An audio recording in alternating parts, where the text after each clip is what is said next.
Good morning, and welcome again to Inquisition Update. My name's Tom Fress, and I'll be your host for the next hour. Thanks for tuning in. And now we'll continue where we left off yesterday in the book, The Papacy and the Civil Power, by R.W. Thompson, beginning in the last full paragraph, page 466, if you're following along in the book. The barons and the people of England continue to struggle against the king and the pope of the land to secure their own liberties and to put down the encroachment of those liberties by the king and the pope and the ecclesiastical powers that were ruling in the king's court. He says the barons would have been unworthy of the name Englishmen if they had not resisted these encroachments upon the rights and the liberties of the people, with those interests and happiness of their own with whose interests and happiness of their own had now become inseparably identified. Now, R.W. Thompson is telling us that these barons were once Norman, okay? When they were first brought to England, they were from Normandy. And they had no filial relationship with the indigenous people of England. They were imports. They were foreigners.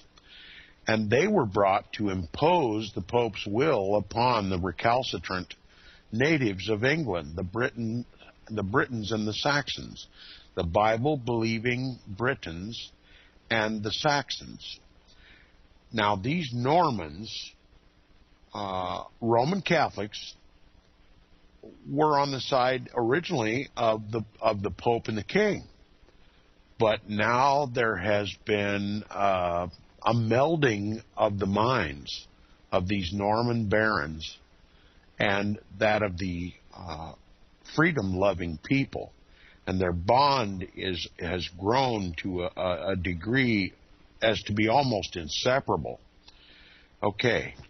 The reciprocal hatred which had once existed between the Anglo-Saxons and the Normans had, like that between the native Britons and the Saxons, given way before the sense of common injuries and the threatened loss of their common liberties. To the stubborn tenacity with which the Anglo-Saxons adhered to their Teutonic principles, the country was indebted for this. They had gradually worn away the Norman prejudices and had retained their own language and enough of their ancient laws and customs to furnish an ultimate barrier against the encroachment of kings and popes, their common and implacable enemies. The barons realizing this, firmly maintained their ground on the side of the people, and resolved upon grappling royalty itself by the throat if its hold upon the country could not otherwise be broken. The struggle was one which called for an exhibition of the highest and noblest qualities of English character. The ancient liberties were to be snatched from the grasp of royal and papal imperialism and given back again to the people from whom they had been wrenched by usurpation, to be sacredly preserved as belonging of right to every Englishman and as the foundation of the world's future progress. The firmness and resolution of the barons constrained the king to grant important concessions. 24 commissioners were appointed, one half by the king and the other by the barons, to provide redress for the public grievances. These provided for the confirmation of the Great Charter, the Magna Carta, and the introduction for the first time of the representatives of the commons, that is, of the people, into Parliament. A measure, imperfect as it was then, which was based upon the natural and inalienable right of the people to give or withhold their consent to all laws by which it is proposed to govern them. The Parliament, thus brought under popular influence, approved what had been done by the commissioners and provided for the execution of the articles they had drawn up. Beneficial results immediately followed. They were first seen in the expulsion from the country of the army of foreigners who, by the joint policy of the king and the popes, had been imported to fill the offices, consume the wealth of the people, and keep them in bondage to the papal power. So the first thing these new liberties enabled the people to do was to get rid of the foreign ecclesiastics that the Pope had injected into the country, that had no love or fealty or any bond whatsoever, either to England or to its people, and simply imposed Roman Catholic canon law through the government. They were the first to go. Now, if the United States were to do the same thing today, what would the equivalent of it be? The expulsion of the Jesuit order and all the other ecclesiastical orders of the Roman Catholic Church, foreigners whose first allegiance is not to the government of this country nor to its people, but to the Pope of Rome and the imposition of Roman Catholic canon law. The first to go, were this to take place in the United States, would be the Jesuit order. Now, they kicked them out of England, and it says this accomplished, not the Jesuits. The Jesuits had not been formulated yet at this time, but the papacy was using the strategy, as she does today through the Jesuits, to use foreign ecclesiastics to impose the Pope's will wherever he wants to impose it in the world, in this case England. And it says once this accomplished, the barons formed another alliance and swore to maintain their liberties with their lives and fortunes. The city of London joined the alliance. The king, however, in the meantime, fearing the loss of his royal prerogatives and the consequent elevation of the people, appealed to the Pope to absolve him from the oath he had taken to abide by his compact with the barons. So here we have again the divine writers getting together and absolving one another of their loyalties to the people. This is what it's all about, the divine right of kings. You can't hold a divine writer to any oath. If the Pope absolves a king from an oath taken to preserve the rights of the people, then there are no rights of the people. The Pope is, as it were, God on earth.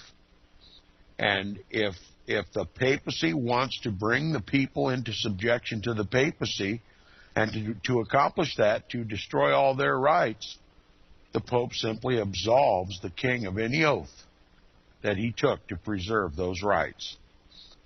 Now, this absolution was readily granted by Pope Alexander IV, but as he died before any effective measures had been consummated, it was confirmed by Pope Urban IV, who was as little scrupulous upon this subject as any of his predecessors. Thus, supported by the Church, the king announced to Parliament that he would not observe his oath and took immediate steps to recover the prerogatives he had lost by surrender to the barons. The barons were unyielding, and they and the king both prepared for civil war. To avoid this, however, if possible, the barons petitioned the king to adopt conciliatory measures, which he finally consented to do to an extent satisfactory to them. But the king soon broke his promise again, as he could easily do at any time by the help of the Pope, and the parties again made preparations for war. The king at last began active hostilities by surprising Dover Castle, which was in the hands of the barons. Before any decisive result was reached, however, it was agreed to refer the matter to the King of France as an arbiter, a measure which reflects more credit upon the peaceful disposition of the barons than it does upon their sagacity. Now, what's R.W. Thompson telling us here? He's telling us that To simply let the King of France arbitrate in this matter is the same as letting the Pope arbitrate in this manner. The French king was a devout son of the Roman Catholic Church, and it was an ignorant move on the behalf of the barons. Obviously a desperate attempt to avoid civil war. And it says, as might have been expected, the French king fully sustained his royal brother of England, the King of England, having precisely the same motive for keeping the people in subjection and being equally under the influence of the Pope. So he's a papist. The barons asked a papist, a divine writer, to mediate in this affair. It was a terrible mistake. And it says, he, that is the French king, decided that the provisions of the 24 commissioners were null and void, that the king should be restored to his former power, that he should appoint all the great officers of the crown, and that foreigners should be as capable of holding offices in England as the Englishmen themselves. Consent to this on the part of the barons would have buried English liberty in its grave forever. Therefore, civil war became inevitable. At the beginning of it, fortune seemed to favor the cause of the king, but he was finally taken prisoner when the barons drew up a new plan of government for the extension and security of their liberties. By this plan, conservators were appointed in each county to preserve the privileges of the people, and these were required to nominate knights to sit in Parliament as the representatives of their shires, thus laying the foundation for popular legislative representation. The Parliament, elected pursuant to this plan, adopted important measures for reform for the promotion of the public welfare, and greatly reduced the prerogatives of the king.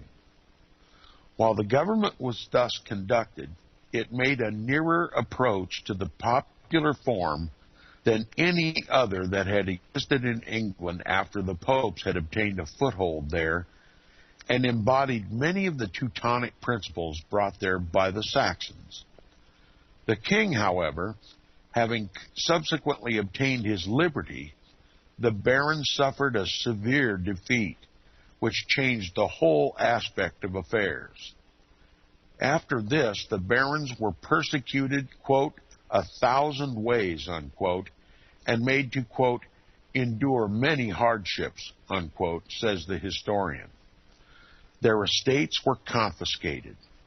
The city of London was required to deliver up her magistrates and pay large sums of money. The king conferred the estates of the barons upon his favorites, and left no means untried to punish them for their resistance to his authority.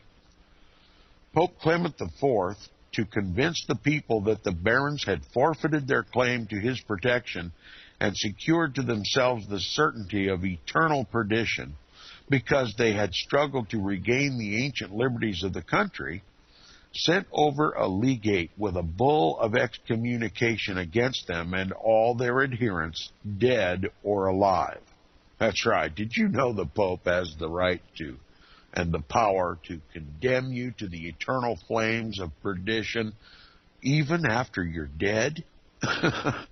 And it says, thus, with only their lives and limbs saved, these defenders of human freedom against the encroachments of kingly and pontifical absolutism were compelled to lay down their arms and go back among the people, to keep alive in their minds the principles for which they had risked so much.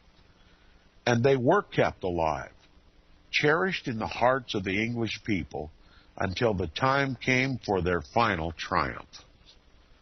We can scarcely realize now, in the midst of our own prosperity, how much we owe to these firm and courageous old heroes, who for nearly half a century held out against both kings and popes.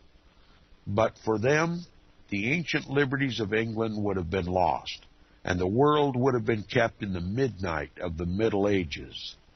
But for them, the reign of King John would have been redeemed by no such event as the establishment of the Great Charter to save it from the disgrace and treachery and imbecility.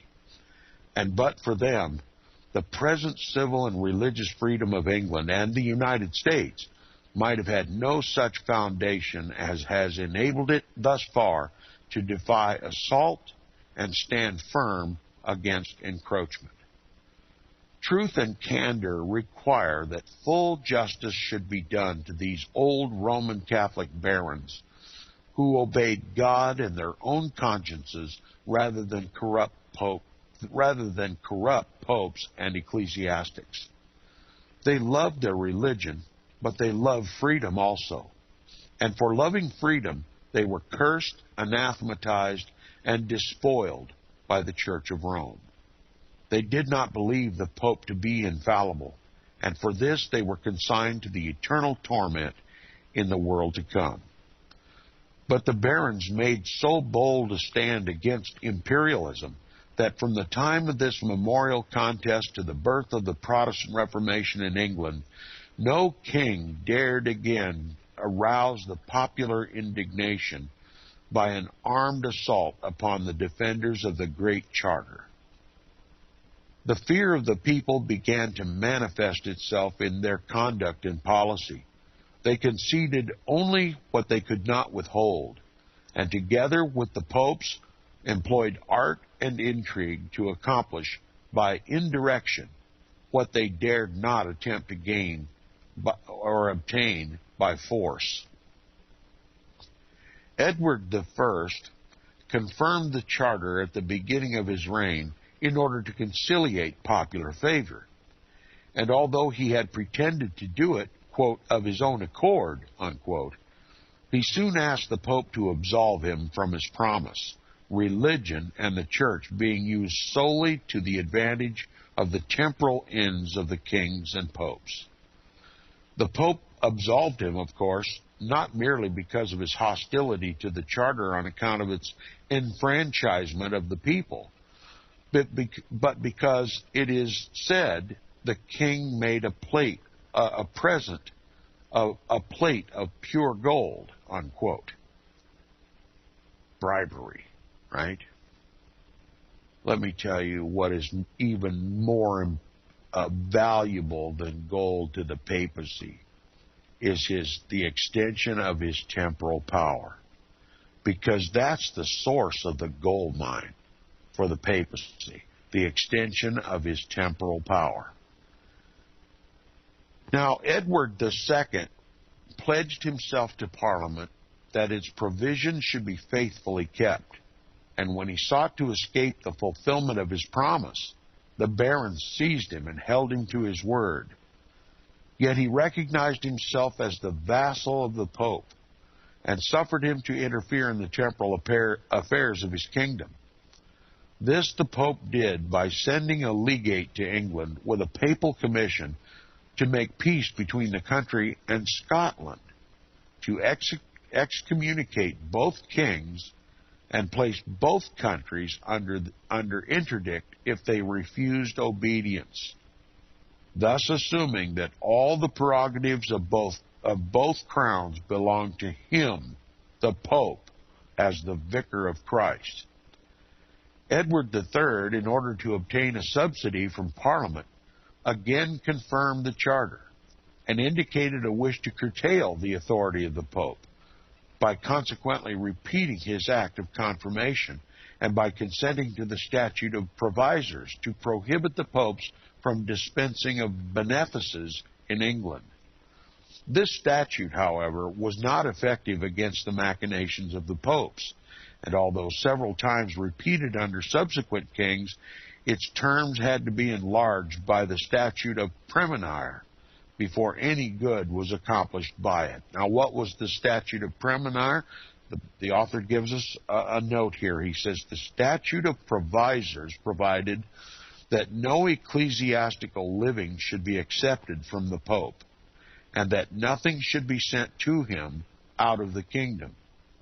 by that of premunire all bulls, excommunications, etc., against the king or the crown or the realm proceeding from Rome were prohibited. So between these two provisions, that of premunire and provisors, simply kicked the Pope completely out of English affairs. Okay, you can about imagine that the popes rejected this. Now it says, everything done by these kings was by way of concession to the people on account of fear, showing that they were apprehensive that their royal rights were held by a precarious tenure, and that the people only awaited a favorable opportunity to assert their ancient liberties. During all the subsequent reigns between that time and the accession of Henry VIII, these liberties were suspended, but not forgotten. If there had been no other method of preservation, they would have been traditionally preserved in the English mind. The 130 years embraced in that period were distinguished by many events of the most important character to England and to the world. The fortunes of the people seem sometimes to be almost overwhelmed by the combined oppressions of kings and popes, but their cause was never at any time entirely lost. Providence will shape our ends, quote, roughly hew them how we will, unquote, and when the popes, as the head of the church, grasped a temporal sword and stained it with the blood of pious Christians for no other offense than the worship of God according to their own consciences, they called down the wrath of heaven upon their own heads and aided in building up a party of reform in the Roman Catholic Church. As early as the reign of Richard II, incipient steps were taken in this work of reform, showing that the Roman Catholic Church never was without pious and devout Christians among its members. The measures then inaugurated ultimately gave birth to Protestantism. Slowly, it is true, but surely. Although in 1381 an act was passed in obedience to Rome authorizing the imprisonment of heretics by the bishops, yet the House of Commons forced a repeal of it during the next year. The passage of such an act, however, shows that Rome was ready to place her heel of iron upon the necks of any who dared consult their own consciences upon questions of religious faith. She would repeat those measures today if she again possessed the power, and therefore they teach us a valuable and most instructive lesson. This inauguration of religious persecution was designed for the suppression of the Lollards, or the followers of John Wycliffe, who published his Reformed doctrines in the year 1377 during the reign of Edward III.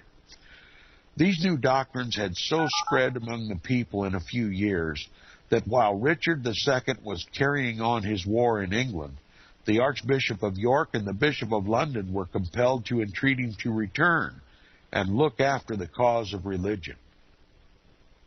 He had fires burning at home.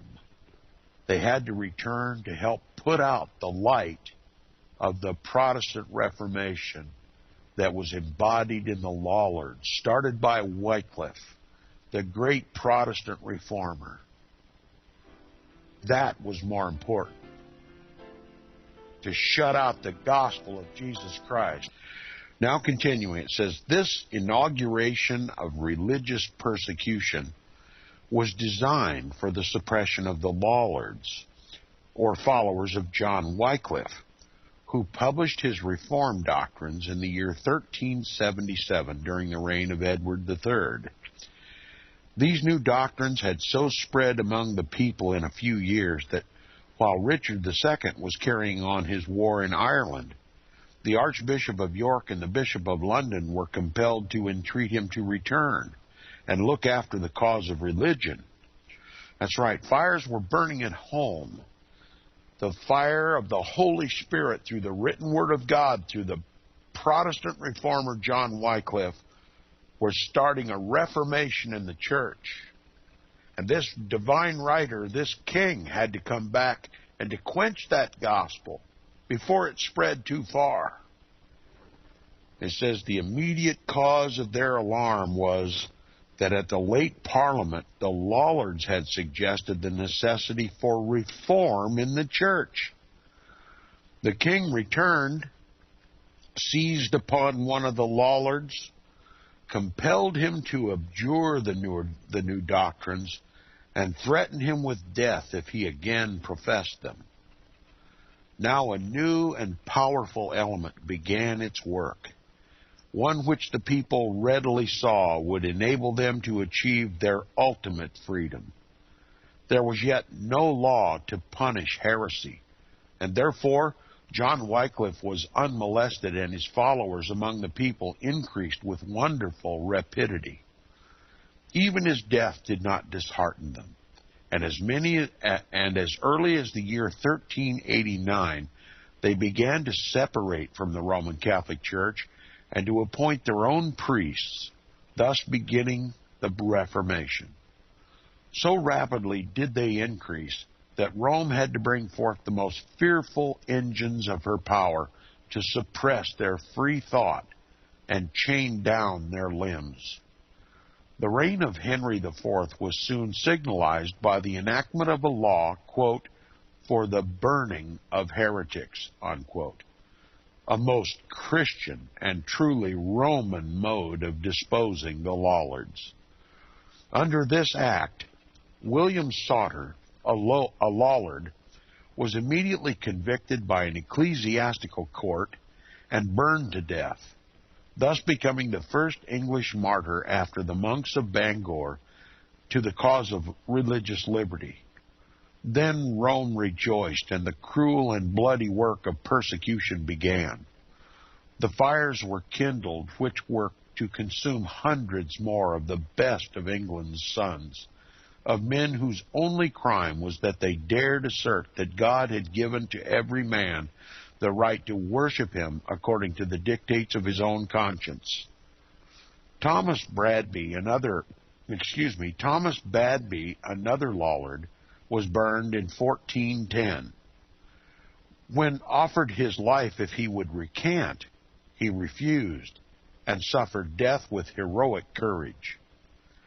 During the reign of Henry V, the Romish clergy held a convocation to decide upon measures necessary to check the progress of the doctrines of Wycliffe, which resulted in the king's being advised by the Archbishop of Canterbury that, quote, fire and faggot were the only means of extirpating heresy, unquote. This was the doctrine of Rome, and I will interject, it is still the doctrine of Rome, announced by its highest ecclesiastic in England, the Archbishop of Canterbury. You might imagine that every archbishop in the United States of America has the same loyalty to the Pope and disdain for the Word of God and those who utter it, called heretics, to be burned, extirpated, and annihilated according to the Council of Trent. He continues, he says, but the king was slow to adopt it, as the new doctrines were spreading so rapidly as to excite his fears of the people. He, however, advanced toward it as near as he thought he could safely do, by issuing a proclamation prohibiting the Lollards from holding meetings. Is that happening in the United States today? Have you ever heard of the cops shutting down local house churches around the country? That's happening today, and that's what's happening here.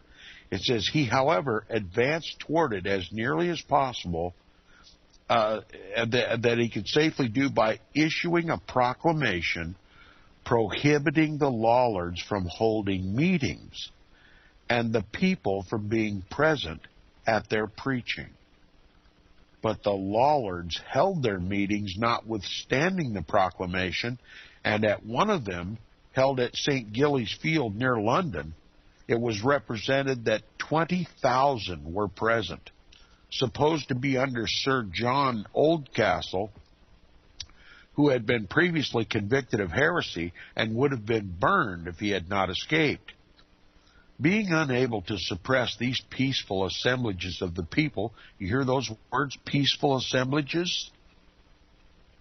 That's embodied in our Bill of Rights. The people have the right to peaceably assemble in house churches. Okay? Those house churches that are being torn down in this country are being torn down in violation of the express will of the writers of our Bill of Rights, which are based on the Magna Carta, which provide us liberties against the encroachments of popes and kings. And whenever the government, whenever any law enforcement agency in this country shuts down a house church, they're acting upon the ancient authority of the papacy through the civil power. It says, being unable to suppress these peaceful assemblages of the people, the clergy adopted another method for their extermination by persuading the king to believe that the Lollards had a design upon his life and were conspiring against the government, a method which it required the corrupt followers of the papacy to invent. So they simply went around accusing these people of being domestic terrorists. It's deja vu all over again, isn't it? Might we suspect that what's going on in the United States today is a direct result of papal influence? I assert to my listeners that it is. And it says, the king yielded to their importunities, summoned a body of armed men, closed the gates of London for fear the people there would go out to help the Lollards, surprised about 80 peaceful and praying Christians at midnight, cruelly murdered 20 of them, and made prisoners of the other 60, some of whom were forthwith executed, and the remainder set at liberty. During the reign of Edward IV, the clergy regained much of their lost power and again began to press more heavily and severely upon the people. In 1462, an act was passed under dictation from Rome, providing that they should only be tried in ecclesiastical courts and should not be held responsible for crimes before civil tribunals.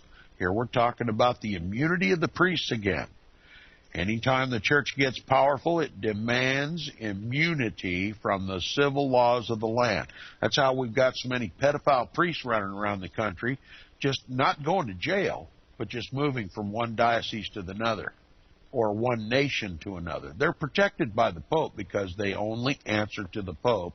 They're not held accountable by the people through the civil power, through the civil courts of the land. It's happening all over again, right here in the United States of America. These things that we're reading about the history of England are being reproduced right here in America, right before our very eyes, and we simply must recognize what the root cause of all of this is. It is the papacy. Now, we can criticize our governments, we can take issue with the Republicans, or we can take issue with the Democrats, but we miss the mark. Engaging in discussions of partisan politics is only a stopgap measure. It's all smoke and mirrors. This isn't a Democratic problem or a Republican problem. It's a government problem. It's a papal problem. The Pope controls politics, both Democratic and Republican. With every swing of the political pendulum in this country, the second hand of the Pope advances the same direction all the time. The Pope lies at the very root of all the problems currently being discussed in this country. And it's being discussed under the guise of Democratic versus Republican politics, and it completely misses the mark. Continuing, it says, The king also released them from the operation of the statutes of provisors and praemunire. So the Pope's back in business. You can't shut the Pope out, right? And it says, but all these measures, while they added to the power of the Romish clergy in England, also increased their corruptions. What was it Lord Acton said? Power corrupts, but absolute power corrupts absolutely. You can just gauge by the corruptions of the Roman Catholic priests just how much power and authority they have in our government. It is just an indelible mark, an indelible indicator of the power of the priesthood in the Roman Catholic Church when the priests become corrupt. And I dare say that there's never been a time in American history when the Roman Catholic priesthood has been so corrupt. And why are they corrupt? They're no longer answerable to anyone but their Pope. They have absolute power, both in the churches and in our government. And it says these corruptions were so openly and unblushingly practiced as to put in striking contrast their conduct with that of the reforming Christians. And by this means the number of the latter continually increased, especially among those who had so long struggled to maintain the great charter and the ancient liberties. And thus these popular elements were consolidated into a power which persecution could not destroy, but which was destined to be preserved until it became strong enough to control the policy of the English nation and influence the whole civilized world. The finger of providence was wonderfully displayed in the events which immediately preceded and followed this beginning of the Reformation, under the inspiration of the new doctrines announced by Wycliffe, in so exhibiting to the world the ambition and corruption of the papacy as to demonstrate the necessity for the restoration of the ancient liberties in England, in order that the English people, by the aid of their cultivated reason, might discover the true teachings of the apostolic Christians and restore Christianity to the purity it enjoyed before Constantine tempted the bishops of Rome to mingle in the temporal concern of princes.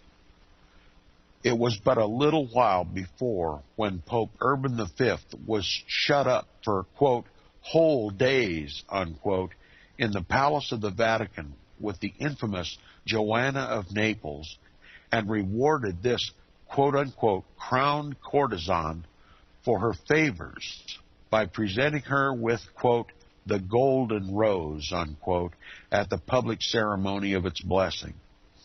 It was during the pontificate of Gregory XI that Wycliffe attacked the ultramontane doctrines. One of the first acts of this pope was to issue a bull against Barnabo, one of the hated Visconti who had caused the arrest of the Bishop of Milan, denouncing him because he had refused his subjects permission to go to Rome, quote, to purchase indulgences, benefices, and absolutions, unquote. And when Barnabo made overtures of peace to him, he refused them, saying, quote, no, it is useless for me to see them.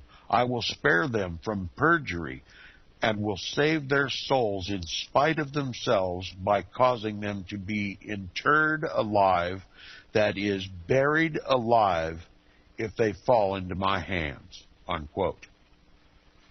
He directed the Vaudois to be exterminated by armed troops and by his infernal inquisitors. He wrote to the Bishop of London to put Wycliffe, quote, to the torture, unquote, and rejoiced as the devouring flames consumed the bodies of thousands of Christians whom he called heretics.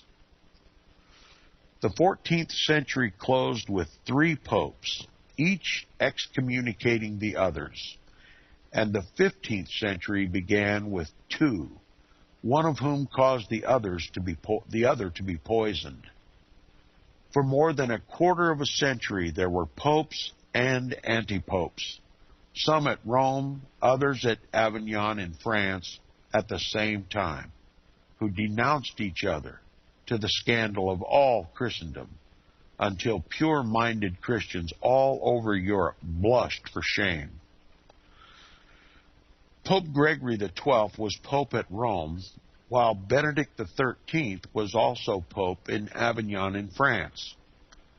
The, quote, sacred college, unquote, of cardinals assembled at Rome said of Gregory that he was, quote, an accursed pope, unquote, because he desired to murder several of them. They called him the coward, the drunkard, and the knave, the man of blood, the illustrious robber, the schismatic, the heretic, the precursor of Antichrist, unquote, who had, quote, mounted the chair of the apostle like a thief to set fire to the four corners of the house of God and to pull down its columns, unquote. And of Benedict, they said that he was, quote, a worthy co-partner, unquote, of Gregory, quote, in his work of violence and iniquity, unquote. Again, I remind the listeners that the level of corruption in the papacy is equivalent to their power over the kings of the earth and their immunity from man's law and the law of nations, and most importantly, the law of God Almighty. It says they also charged Gregory with, quote, an incestuous amour with his own sister, unquote, and called his chamberlains the purveyors of his, quote, hideous lubricity, unquote. And the Council of Pisa confirmed the iniquity of both these infallible popes, deposed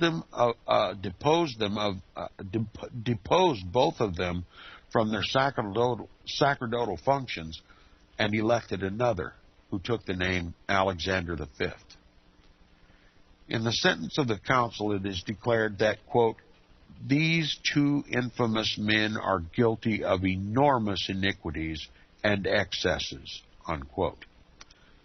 Alexander V died of poison when John the 23rd, quote, broke the pontifical gate with a golden axe, unquote, and was crowned as pope in Rome. So much for the Holy Spirit being the one that seats the popes.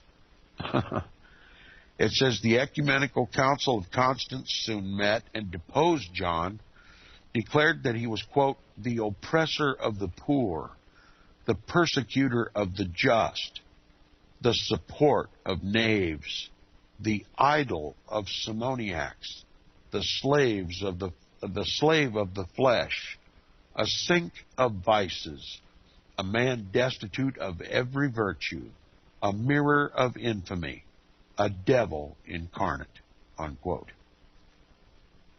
Kind of sounds like Antichrist, doesn't it? 54 articles enumerating his crimes were publicly read, and 20 other secret ones were not read. So frightful were the crimes which they announced. This council, after acquiring for itself an undesirable notoriety by condemning John Huss for heresy, elected a new pope, Martin V. Pope Gregory XII finally submitted to the decree of deposition, and so did John the 23rd, who retired to a fortress. But there still remained two successors of Peter, Martin V and Benedict XIII. The latter lived as pope in Valencia for about 10 years, and after his death his cardinals elected Clement VIII as his successor.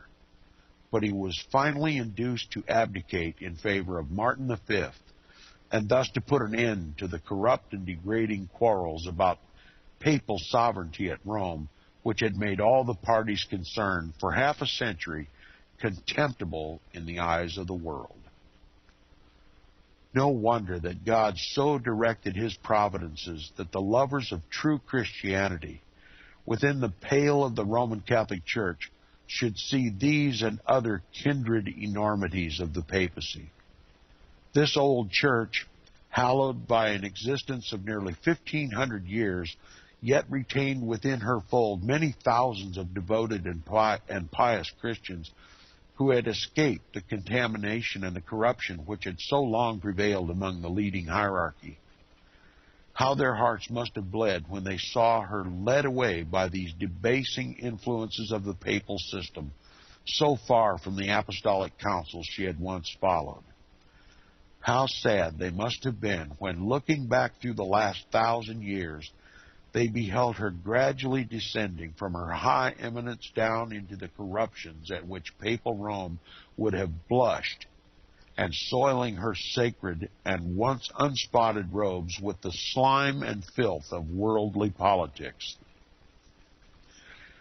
And how natural it was then for them, acting in consistency with their understanding of religious duty, to begin the work of Reformation, and to desire the eradication of these abuses and the extraction of the poison that was coursing through her veins, slowly but steadily consuming her strength.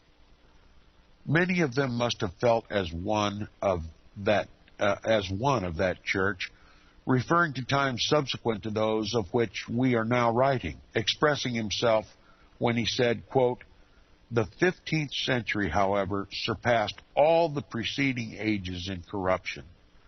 The churches became the resorts of robbers, sodomites, and assassins. Popes, cardinals, bishops, and mere clerks exercised brigandage forcibly in the provinces, and employed, as was most convenient, poison, the sword, and fire to free themselves from their enemies and despoil their victims. The Inquisition lent its horrible ministry to popes and kings. In France, Spain, Italy, Germany, and England, it embraced in its 1,000 arms the victims of the cupidity of the tyrants and put them to the most frightful tortures. The country was covered with legions of priests and monks who devoured the substance of the people and carried off to their impure retreats young girls and handsome youths, whom they again cast out, disgraced and dishonored. You see, pedophilia, priestly pedophilia, has been an indelible, consistent, and permanent fixture in the Roman Catholic priesthood. And I've explained this many times on the program, and I won't do it again, but the source of that pedophilia is an unnatural affection called sodomy. And they achieve that unnatural affection because they have an unnatural affection for idolatry. Idols, the worship of men, the worship of the works of their own hands, the papacy, and images and idols and such like. The punishment perfectly fits the crime. It is a mirror image of the crime, and it is no wonder to anyone who understands his scriptures why the priesthood of the Roman Catholic Church are sodomites.